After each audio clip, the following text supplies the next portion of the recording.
मेरे धर्म प्रेमी बंधुओं, मेरी माताओं तथा मेरी बहनों, आप सभी का प्रातः काल की इस धर्म सभा में हमारी दिव्यता और भव्यता को प्रकट करने वाली दिव्य कथा महावीर कथा में हार्दिक हार्दिक स्वागत करता हूं। आप सभी के उज्जवल भविष्य की मंगल कामना करता हूं।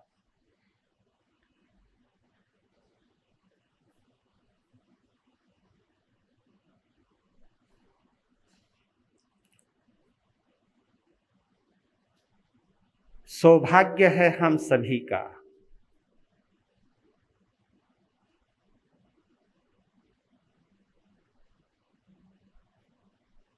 छब्बीस भवों की यात्रा के बाद 27वें भव में नए सार का जीव वर्धमान के रूप में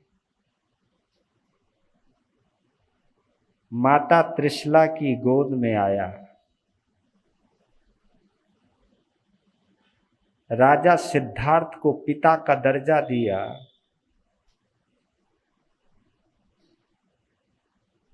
कुंडलपुर नगरी का नाम रोशन किया।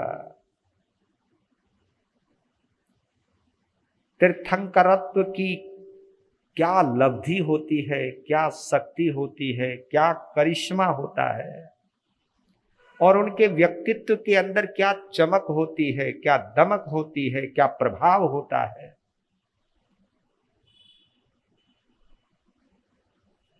हम बड़े फुर्सत के क्षणों में, फुर्सत के पलों में, क्योंकि आराम से कथा चल रही है, हाबड़ताई नहीं है कि इतने दिन में ये पूरी करनी है, और हम एक एक भाव का वर्णन करते हुए आए हैं।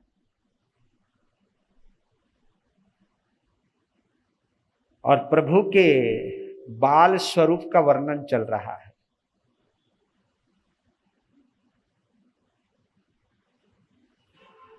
उनकी बाल लीलाओं से हम परिचित हो रहे हैं।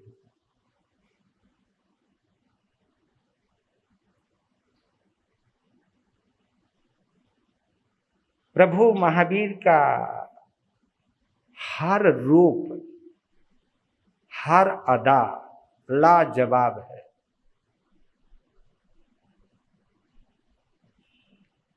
प्रभु महावीर को कहीं से भी निहारो, कहीं से भी देखो, कहीं से भी महसूस करो, कोई ना कोई संदेश दिए रहते हैं। उनकी हर क्रिया में, उनकी हर अदा में कोई ना कोई संदेश छुपा हुआ है। और जो भी प्रभु महावीर की इस कथा को दिल से सुन रहा होगा,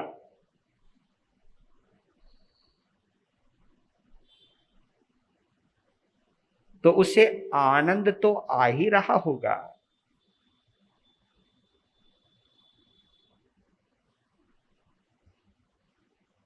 दूसरी तरफ जीवन जीने की कला भी सीख रहा होगा।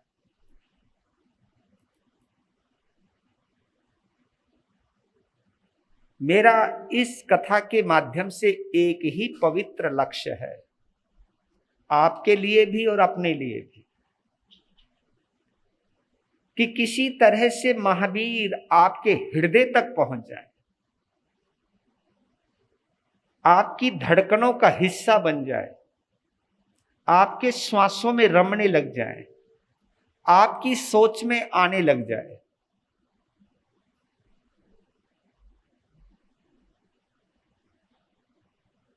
उनको सोचना यानी सोचने का ढंग ही बदल देना। उनका हृदय में आना, जीवन जीने का तरीका अपने आप ही बदल जाएगा। महावीर बड़े अनूठे हैं, अलबेले हैं, अद्भुत है। बस आस्था की आंख चाहिए, भक्ति की तरंग चाहिए, प्रेम की उमंग चाहिए। ये मेरे परम पिता परमात्मा हैं, यही मेरी पहचान है, यही मेरी जान है, यही मेरे भगवान हैं। इतने भाव में अगर डूब गए, आपके जीवन में बदलाव ना आए, ये नहीं हो सकता।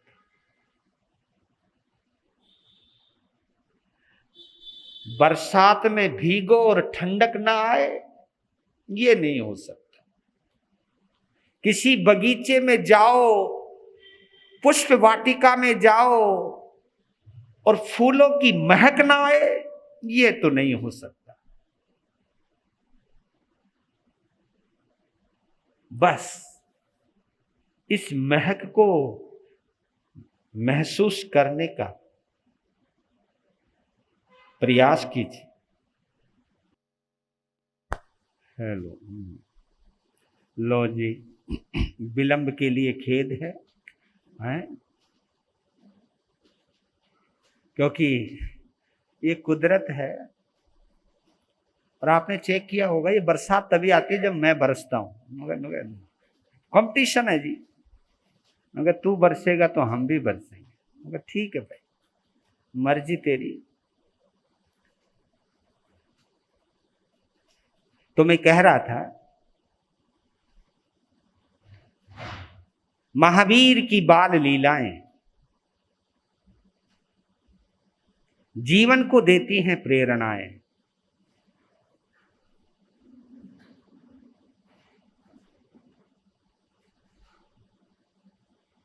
बालक भी कैसे अद्भुत हुआ करते हैं, या महापुरुषों का जीवन बचपन में भी क्या गजब का होता है, ये महावीर के बाल लीला स्वरूप से हमें प्रेरणा मिल रही है। हर अदा प्रभु महावीर की अद्भुतता से भरी पड़ी है। मैं जब कभी भी प्रभु महावीर के लिए एकांत में बैठता हूं, सोचता हूं, उनके स्वरूप को निहारने का प्रयास करता हूं, या उनको अंतर की आंखों से, अंदर की आंखों से, आस्था के नेत्रों से देखने का प्रयास करता हूं, तो महावीर का जो एक स्वरूप झलकता है, सामने आता है, वो बड़ा अद्भुत और प्रेरणादायी होता है। रोम रोम को छूने वाला होता है।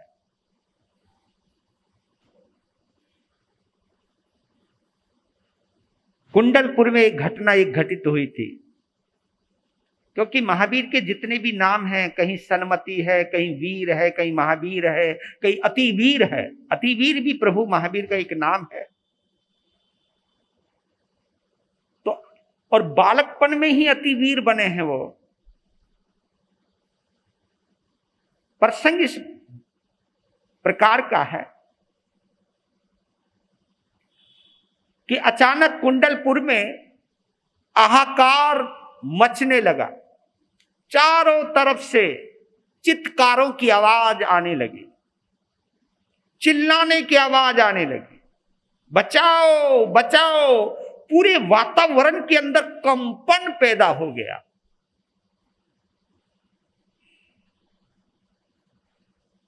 धरती हिलने लगी, लोग चिल्लाने लगे, जीवन और प्राण की भीख मांगने लगे। अचानक ये भूकंप सा क्या आ गया। राजा सिद्धार्थ त्रिशला रानी के साथ महल की छत पर पहुंच गए।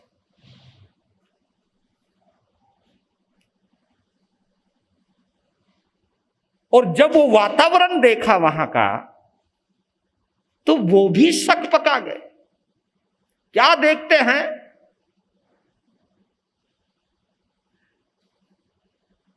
उनका हाथी बिरछ गया, सांकले तोड़कर निकल पड़ा। जो भी सामने आ रहा है, किसी को सूंड में लपेटकर फेंक रहा है, कईयों को पांव के तले रौंद रहा है।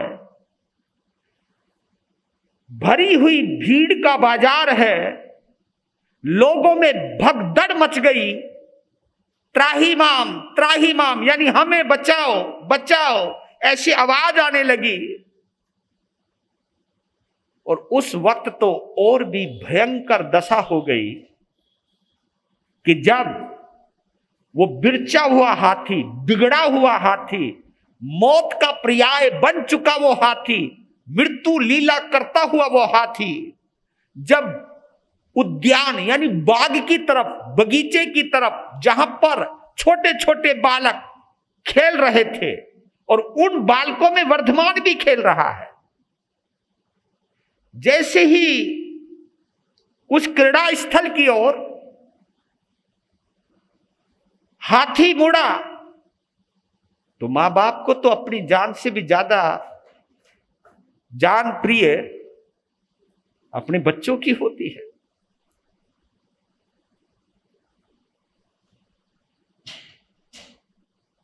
राजा दिखाई दे रहे हैं, प्रजा नीचे है। जैसे ही राजा की तरफ नजर पड़ी प्रजाजनों की, राजन बचाओ बचाओ राजन।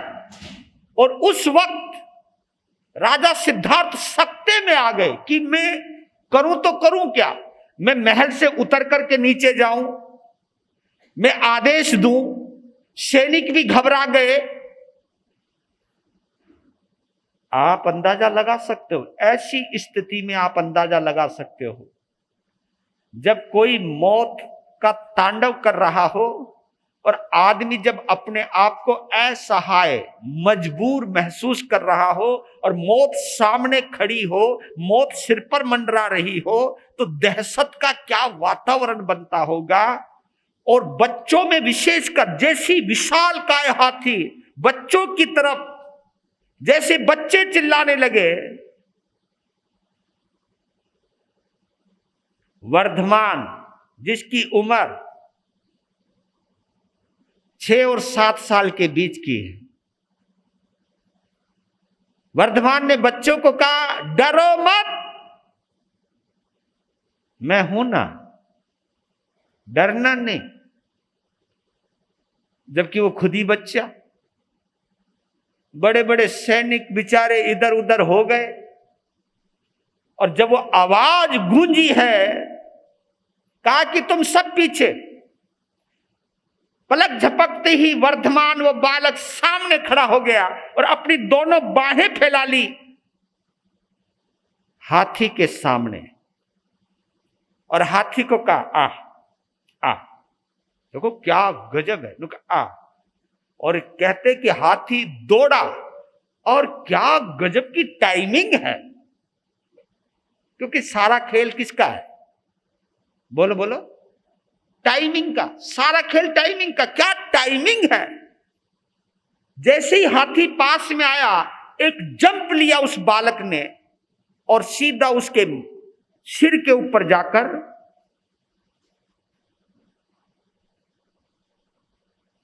और उस वक्त, क्योंकि ज्ञान, 3 ज्ञान के धारी हैं, और बालक वर्धमान को पता है इसका कौन सा सिक्रू ढिल्लू हो गया है ना। ये आप जब किसी का दिमाग खराब होता तुम क्या बोलते हो, यही एक्शन करते हो ना, यानी इसका एक सिक्रू ढीला हो गया। तो वर्धमान को पता था इसका कौन सा बटन ऑन हो रखा है, और उसी को ऑफ करना है। बस प्यार से अपने पांव के अंगूठे से उस बटन को ऑफ कर दिया, और जैसे ही वहां पर एक धचक सी लगी, हाथी बेचारा शांत हो गया। हाथी को कहा, ओ जहां से आया वहीं चल, और भाई साहब हमारे वर्धमान बैठे हुए सबको कह रहे हो शांत, हाथी को लेके चले महानुभाव। लोग देखे होए या तो जान के लाले, क्योंकि किसी ने भी नहीं देखा वर्धमान को उस हाथी का स्विच ऑफ करते हुए, है ना। अभी ऑफ हो गया था मामला यहीं पे भी, तो मुझे नहीं मालूम था कि वर्धमान जी यहीं आ गए और यहां पर भी ऑफ हो गया था वातावरण। तो जैसे ही किसी ने नहीं देखा, लेकिन उस भीड़ से एक आवाज आई, अति वीर वर्धमान की जय, अति वीर वर्धमान की जय। ये आवाज गूंजने लगी और हाथी चुपचाप वहीं पहुंच गया जहां से वो अपनी सांकलें तुड़वा कर आया था। क्या नजारा है, लोग जिक्र करने लगे, यह कमाल है। और राजा सिद्धार्थ नीचे आए, त्रिशला आई, त्रिशला ने तो वर्धमान को उठा लिया, गले से लगा लिया और उसका माथा चूमने लगी और कहने लगी, बेटा तुझे चोट तो नहीं आई? वाह मेरी माई, तूने भी क्या सुनाई, बढ़िया तो हूं। हां, राहत की सांस ली। यह भी उनकी एक बाल लीला का स्वरूप है। एक और स्वरूप है, देखिए, यह तो करिश्मा तब हो रहा है जब उनकी उम्र 7 साल के बीच के दरमियान की है। महल के 7वें मंजिल की जो छत थी, यानी छत थी महल की छत पर, वो ध्यानस्थ बैठे थे।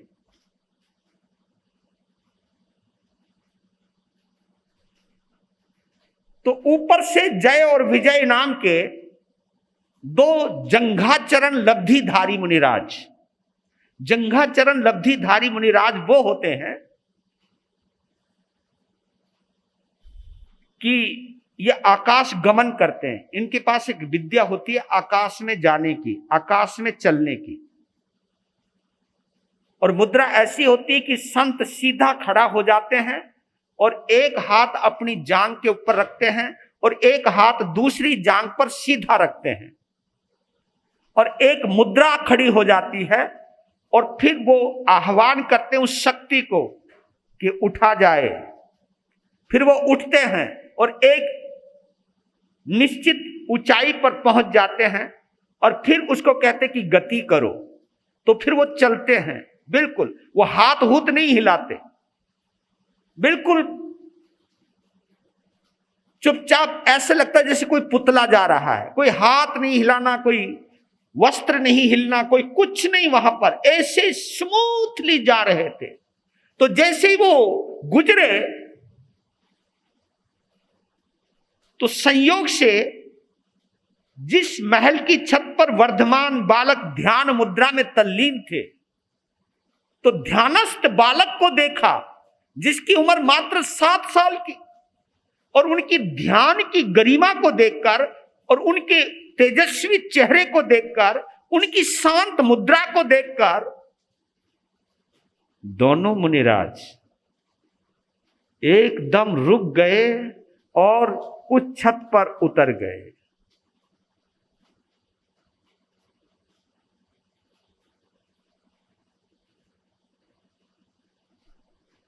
तो दोनों मुनिराजों ने अपने ज्ञान में देखा, ओ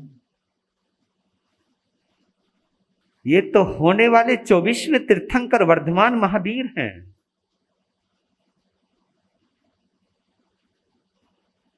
तो उनके भावी तीर्थंकरत्व को सामने रखते हुए, जबकि मुनिराज कभी बंधन नहीं करते हैं गृहस्थ को, लेकिन वहां तुम्हें ऐसा लग रहा है कि एक मुनिराज गृहस्थी को वंदना कर रहा है, लेकिन नहीं, वो उनके उस गृहस्थी को वंदना नहीं कर रहे, वो उनके भावी स्वरूप को, भावी रूप को नमन कर रहे हैं। उन्होंने भावी रूप को नमन किया और वर्धमान के ध्यान खुलने की प्रतीक्षा की। ध्यान खुला और उधर देखिए, भोजन का समय हुआ है। त्रिशला भोजन की थाली लेकर के अपने वर्धमान को ढूंढती ढूंढती ढूंढती ढूंढती ऊपर, और जैसे वो छत, जीने से छत पर जाने वाली थी, उन्होंने कुछ देखा, कोई खड़ा है, किसी से वार्तालाप हो रही है। तो उन्होंने देखा कि वर्धमान के आगे 2 मुनि राज खड़े हैं, और वो तो शक पका गई कि नीचे से तो कोई आया ही नहीं, और वो आए भी नहीं थे, नीचे से कोई आया भी नहीं था, नीचे से कोई आए, पर लेकिन क्या बात चल रही है।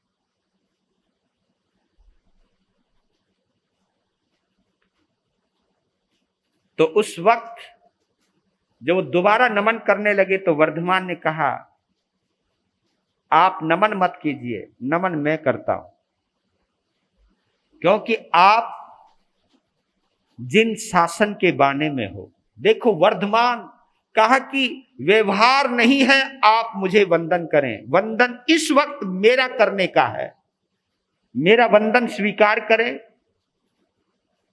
और कहिए। तब उन्होंने, वो शुक्ल ध्यान की साधना कर रहे थे, वो जंघाचरण विद्याधारी मुनिराज, लब्धिधारी मुनिराज, तो वो शुक्ल लेशा की चतुर्थ अवस्था के बारे में कुछ समाधान चाहते थे, कोई समाधान नहीं मिल रहा था। तो उन्होंने, वर्धमान बालक ने उनको बताया कि शुक्ल ध्यान की चतुर्थ अवस्था में अगर किसी भी तरह से आप 48 मिनट रुक गए, अंतर मुहूर्त बोलते हैं इसको, अगर 48 मिनट रुक गए तो आपको केवल ज्ञान प्राप्त हो जाएगा। तो इतनी सरलता से समझा दिया उन्होंने नमन किया। जाने ही वाले थे, कौन आ गई? त्रिशला रानी ने गुरु भगवंतों को वंदन किया, हाथ में थाली है भोजन की, कहा कि आप आहार ग्रहण कीजिए, कहा कि नहीं।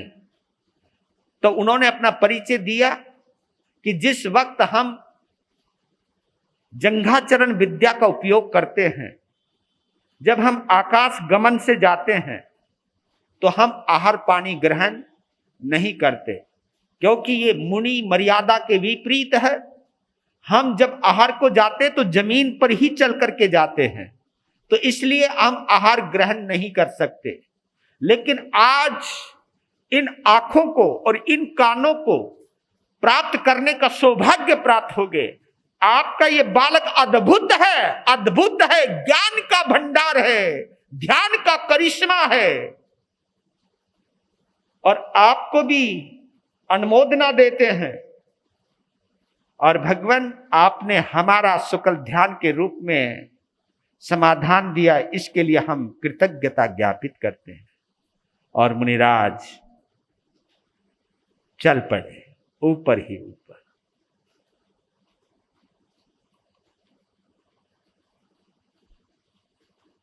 कभी कभी जो मां होती है ना, वो बच्चों के इस विराट रूप को नहीं देख पाते, क्योंकि ममता की आंखों की एक सीमा होती है, वो बालक को उसी रूप में देखती है, वो वहां तक नहीं जा पाती, क्योंकि मातृत्व की एक सीमा होती है। तो वो तो देखने लग गई, अपने उस प्यारे से 7 साल के बच्चे को देखने लगी और कहने लगे, वर्धमान क्या है तू, क्या बात है, जहां देखो तेरे जलवे, जहां देखो तेरे चर्चे, छोटी सी उम्र में तो ये कमाल कर रखो है, बड़ा होगा तो क्या होगा। मेरी मां नमन है, शांत हो जा। लेकिन एक बात बेटा, एक बात पूछना चाहती हूं वर्धमान, ये तो आंख बंद करके क्या करता है? एक सवाल आया मां की तरफ से कि आंख बंद करके तू क्या करता है? कि मां मैं ध्यान करता हूं।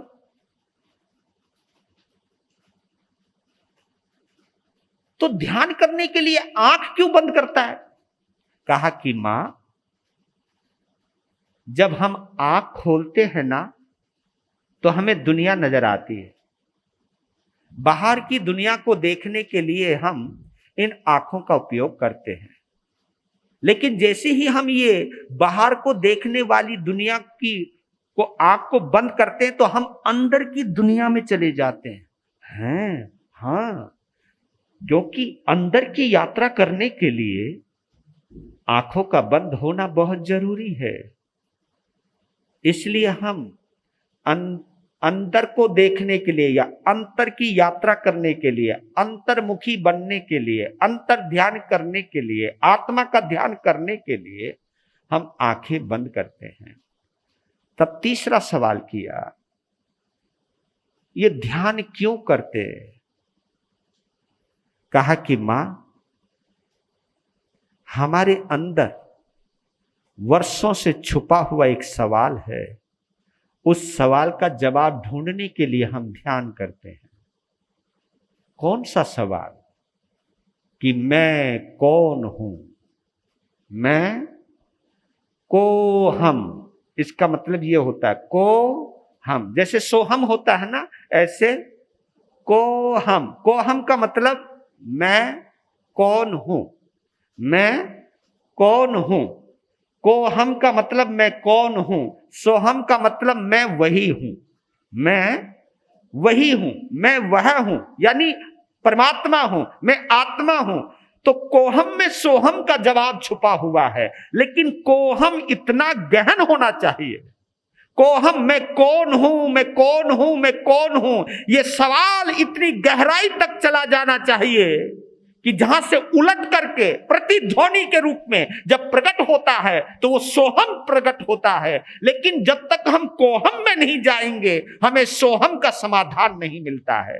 कहा कि मां, मैं कौन हूं यही ढूंढने में लगा हूं। हाय धैया धैया, अभी से ही मैं कौन हूं? हाँ मां, ये जन्म जन्मांतरों की यात्रा है, ये जन्म जन्मों की यात्रा है। पता नहीं कितना जन्म बीत गए हमको इस सवाल का जवाब ढूंढते ढूंढते, लेकिन हम जवाब नहीं प्राप्त कर पाए। मां, पता नहीं कितने जन्म बीत गए, मैं कौन हूं, मैं कौन हूं, मैं कौन हूं, इसका जवाब पाते पाते, और अभी तक प्राप्त नहीं कर पाया हूं। मां, मैं अभी से जुट गया हूं उस सवाल का जवाब ढूंढने के लिए कि मैं कौन हूं, मैं कौन हूं। तो मां क्या बोलते मालूम? तू कुछ भी हो, तू मेरा बेटा है। मैं बता रही हूं तू कौन है। सवाल क्या है? मैं कौन हूं। मां ने क्या जवाब दिया? तू मेरा बेटा है। क्योंकि मां केवल इतनी ही जानता है, इतनी ही जानती, और कुछ नहीं जानती। तू मेरा बेटा है। हाँ मां, मैं कौन सा मना कर रहा हूं, मैं आपका बेटा नहीं हूं, आपका ही बेटा हूं और आपका ही बेटा रहने वाला हूं।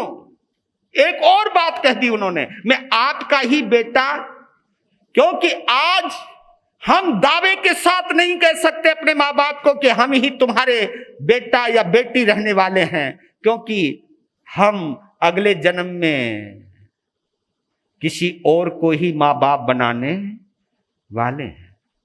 जितने अधिकार के साथ तीर्थंकर परमात्मा बोल देते हैं कि तुम ही, क्योंकि आपने कहीं भी नहीं पढ़ा होगा कि भगवान महावीर के त्रिशला और राजा सिद्धार्थ के अलावा कोई और कहीं पढ़ा?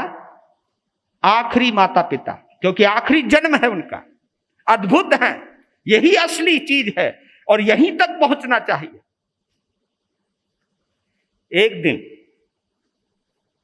8 वर्ष की जब उम्र हो गई, अब वो उम्र आ गई, क्योंकि आपको मैं बतला देता हूं, चौथे आरे में बच्चे को पढ़ने की उम्र जो थी, स्कूल भेजने की जो उम्र थी, विद्यालय भेजने की उम्र जो थी, गुरुकुल में जाने की जो उम्र थी, वो क्या थी? 8 साल। वेरी गुड, बड़ा अध्ययन है, बड़ा जबरदस्त, धन्यवाद। 8 वर्ष की उम्र में उसका कोई लॉजिक तो था। हमारे इस पंचम आरे में कम से कम 5 साल की उम्र में जाते थे, है ना? पंचम आरे में कितनी उम्र थी? मुझे तो याद है जब 5 साल का था तभी, ये मेरे कई बुजुर्ग ऐसे होंगे जो 5 साल की उम्र में ही दाखिला लिया करते थे, और अब थारा बस नहीं चले, नहीं तो निकालती वही भेज दो।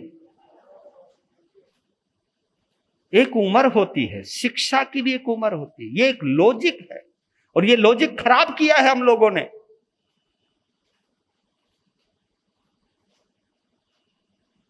पांच साल में बच्चे का पूरा शरीर विकसित हो चुका होता है, बुद्धि परिपक्व होने लगती है, बुद्धि समझ में आने लगती है, हर चीज का शरीर विकसित, इंद्रियां विकसित। और शिक्षा का एक ऐसा उत्तम कार्य है कि जब तक शरीर और इंद्रियां, मन और मस्तिष्क पूरी तरह परिपक्व ना हो जाएं, तब तक उसे शिक्षालय यानी विद्यालय में दाखिला नहीं दिलवाना चाहिए। एक लॉजिक है ये ऐसे नहीं है। क्योंकि आपने देखा होगा आज छोटे छोटे बच्चों को ब्लड प्रेशर की बीमारियां, आंखों की बीमारियां, शरीर की बीमारियां, और उसकी वजह तो है जो बोझ दिमाग पर, क्योंकि एक उम्र होती है, विद्या भी एक बोझ है, विद्या भी एक बोझ है जिसको दिमाग ढोता है। और जब तक दिमाग उस बोझ को उठाने के लायक ना बन जाए, उससे पहले ही कच्चे दिमाग पर विद्या का बोझ डाल दिया जाए, तो आपको मालूम नहीं है कि कितनी बीमारियां पैदा हो सकती हैं। और ये रिजल्ट है हमारे सामने, लेकिन कोई इस चीज को जानता नहीं है, मानता नहीं है। बस उसका बच्चा 2 साल में वहां चला गया तो हम भी भेज देते हैं। कच्ची उम्र में जब शरीर विकसित हो रहा होता है, बुद्धि उस विद्या को ग्रहण करने में समर्थ होने की जो उम्र है, हमने कच्ची उम्र में क्या क्या जुल्म करना शुरू किया है बच्चों के ऊपर। आप ये देखिएगा, आपने अपने बच्चों के साथ खिलवाड़ किया है। और कई माताओं को जब मैं ये बोलते हुए सुनता हूं ना, तो दर्द होता है कि बस 2-2.5 साल का हो जा, फिर तेरा निकालने का वक्त करती हूं। निकालो, कल तुम्हें निकाले तो बुरा मत मानना, या तुम्हारे हाथ से निकल जाए तो बुरा मत मानना। क्योंकि तुम्हें बच्चे को बाहर निकालने की इतनी जल्दी है, तो ये आप बच्चों के साथ अच्छा नहीं कर रहे हो। और ये मुझे मालूम है कि आपको मेरी इन बातों का कोई असर होने वाला है भी नहीं। आपने वही करना जो करते आए हो, और मैं मना भी नहीं कर सकता, जैसा आहा स्वहम अपन तो कहे नहीं, पर लेकिन ये लॉजिक है कि चौथे आरे में 8 साल की उम्र के बाद ही विद्यालय भेजा जाता था। उसकी कोई ना कोई वजह तो है, कोई ना कोई कारण तो है। और कारण यही है कि बुद्धि और इंद्रियां परिपक्व होती हैं, और उस परिपक्व अवस्था के अंदर ही शिक्षण प्रणाली स्वस्थ तरीके से संपन्न हो सकती है। ये लॉजिक माता पिता भी जानते थे। मुहूर्त निकलवाया कि अब वर्धमान को विद्यालय भेजना है, यानी गुरुकुल में भेजना है। पहले की पद्धति ऐसी हुआ करती थी, पहले भेजा जाता था। अब तो बसें आ जाती हैं, लेकर चली जाती हैं, लेकर आ जाती हैं। बच्चा आपके साथ रहता, आपके पास रहता है। लेकिन उस समय गुरुकुल की पद्धति थी, जमीन पे सुलाया जाता था, सिर मुंडवाया जाता था, धोती लंगोट बंधवाया जाता था। उसकी एक अपनी ऐसी पोशाक होती थी, विद्यार्थियों की एक अपनी ऐसी पोशाक होती थी जो कहीं ना कहीं उनके मन मस्तिष्क को, बुद्धि को, चेतना को बिल्कुल एक ऐसे वातावरण में ढाल करके रखती थी कि उस वातावरण के अलावा वो बच्चा कहीं और की सोचता ही नहीं था, सोच जाती ही नहीं थी वहां पर। ये पूरी एक गुरुकुल की पद्धति था। एक तो वो कुल है जिस कुल में वो पैदा हुआ है, लेकिन उस कुल के बाद वो सीधा कहां जाता था? गुरुकुल में जाता था, गुरु के पास जाता था, गुरु के पास रहता था।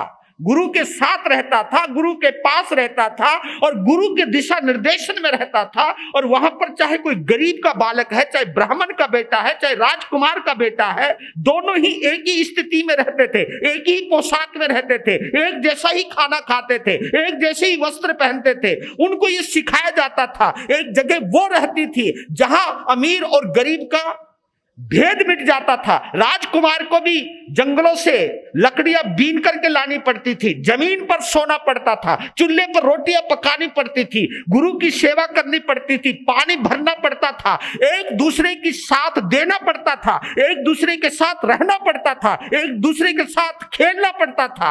वहां कोई अलग अलग नहीं होता था। क्या गजब की व्यवस्था थी गुरुकुल पद्धति। और उन संस्कारों में पलने के बाद जब वो व्यक्ति पूरी तरह तैयार होकर के गृहस्थ जीवन में आता था तो क्या जीवन के अंदर नियम और मर्यादा रहा करती थी।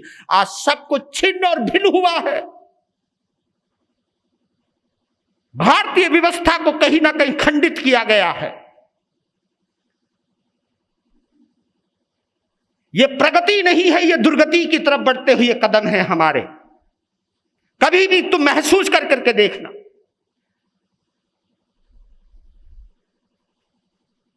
तो हाथी के ओहदे पर बैठाया है।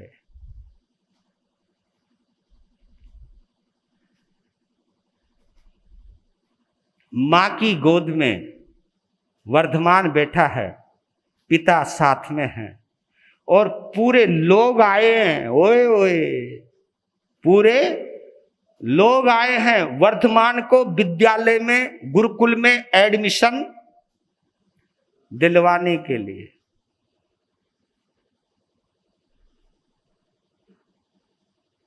गुरुकुल के सभी विद्यार्थियों ने वर्धमान का स्वागत किया है।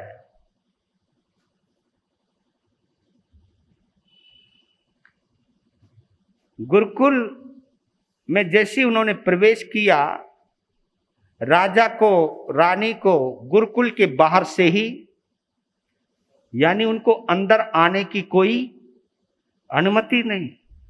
और राजा भी जानता है कि मेरी कितनी सीमा है, मैं कहां तक जा सकता हूं। वो तो आ गए, वर्धमान अंदर। क्या प्यारे प्यारे बाल थे। हो गया काम।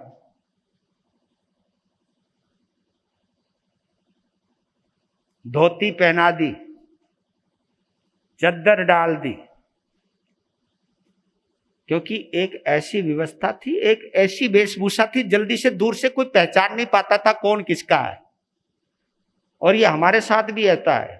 ये जो हमारे थानक वाले संत है ना, दूर से देखोगे तो सब एक जैसे नजर आते हैं। सरदारों को पहचानना और जैन थानक वाले संतों को दूर से पहचानना बड़ा मुश्किल हो जाता है। वो तो ज्यादा आंखें देखने लग जाए तो दूर से भी तुम पहचान लेते हो। हाँ, मैं तो दूर से पहचाना चला जाता हूँ, लेकिन कोई बात नहीं। तो उनको वही मुद्रा, और कुछ भी नहीं बोल रहे। वो कहा कि बाल साफ लीजिए, स्नान कीजिए, कपड़े बदलिए, बच्चों के साथ बैठिए। वैसे ही बैठ, देखो क्या महापुरुष हैं। वाह, धन्य हो। और ये जन्मों के संस्कार हैं, ये साधना का करिश्मा है, ये पिछले भव के निशानियां पड़ी हुई हैं। और गुरुकुल पद्धति से बैठे हैं, आचार्य सामने बैठे हैं और ये दृश्य देख रहा है देवराज इंद्र।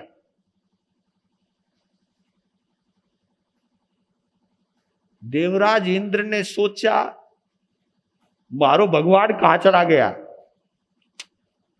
और जैसे जैसे सन्यासी बोलते जा रहे हैं वैसे वैसे वो करते जा रहे हैं। उसी वक्त इंद्र ने ब्राह्मण यानी एक सन्यासी का रूप बनाया, आचार्य का रूप बनाया, एक बुजुर्ग का रूप बनाया और वो चले आए। जैसे प्रवेश किया उस गुरुकुल में, क्या भव्य ललाट है, क्या चेहरे पर चमक है। और उस गुरुकुल के आचार्य ने एक नए आचार्य को अंदर आते हुए देखा और उनके तेजस्वी चेहरे को देखा तो एकदम खड़े हो गए कि लगता कोई बहुत बड़े गुरुकुल का कुलाधिपति कुलाचार्य आया है। तो वो सम्मान में खड़े हो गए और जैसे ही बाहर के आए हुए आचार्य अंदर प्रवेश करते हैं तो उस आचार्य ने, जो बाहर से आया है, उस गुरुकुल के आचार्य को नमन ना करके वर्धमान को नमन किया। वर्धमान, एक बार तो उस गुरुकुल के आचार्य को लगा कि आचार्य तो हम, ये आचार्यों की बड़ी प्रॉब्लम है, ये उनका आचार्य तो हम, और नमन जो अभी अभी आया है, जिसका सिर अभी मुंडवाया है, बाल कपड़े पहनाए हैं, नमन उसको। कहा कि नमन हो आपको।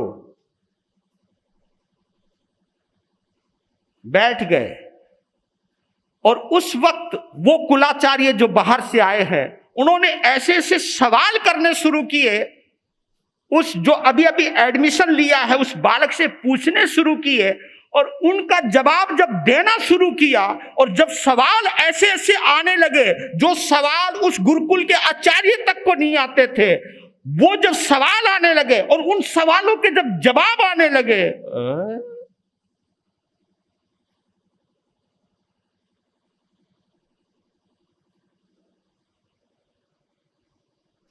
वो हिल गया कि ये तो मेरे से भी जो हमें नहीं आता जवाब वो इनको आता है। और कहा जी नमस्कार जी, अभी तो इन्होंने नमस्कार किया है, अब हम नमस्कार कर रहे हैं। नमस्कार किया और हाथी मंगाया अपना, उस पर बैठाया, राजमहल में ले चले, राज दरबार में पहुंच गए। और राजा सिद्धार्थ जैसे कहा कि वर्धमान उसी वेशभूषा में वापिस आचार्य से पूछा कि पढ़ाई पूरी? वो कहा जी पढ़ाई की जरूरत ही नहीं, ये तो महाज्ञानी है, महाज्ञानी, अपन को आता ही नहीं, वो है इनके पास, इनको पढ़ाने का सामर्थ्य मेरे पास नहीं है। और मालूम है उस वक्त त्रिशला अपने कमरे में रो रही थी। कभी कभी है ना बच्चे रोते स्कूल में जाने के लिए, और वहां त्रिशला रो रही है कि हाय अब मेरा पता नहीं वर्धमान कब आएगा, कब आएगा। इतने में आवाज पड़ी, मां है वर्धमान तू आ गया। आज इतना ही, हाँ? कल फिर करेंगे थोड़ी सी चर्चा। बहुत अच्छा।